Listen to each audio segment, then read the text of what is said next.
tayo ngayon. Kita naman yung ayan, view. Tondaligan Beach. Yan. Pupuhayin tayo sa Tondaligan Beach. At mayroon tayong kukuning kasi yan dyan. Yung parang freebies dun sa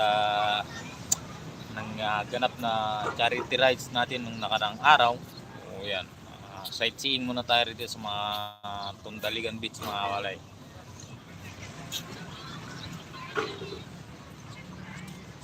Ayan. Medyo makita nyo yung yung dagat. Maalon-alon po siya ngayon dahil may bagyo. O kahit may bagyo, dahil pa rin mga tao rito. Punta.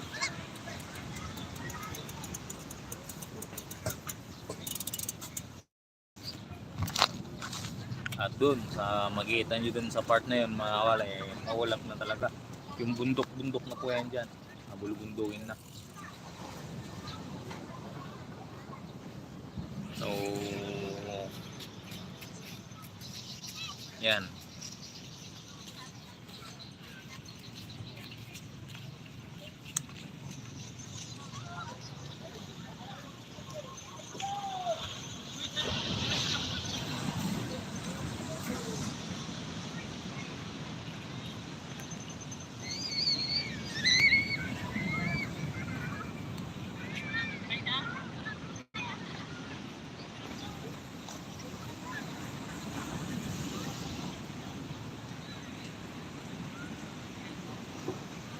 Tondaligan Beach.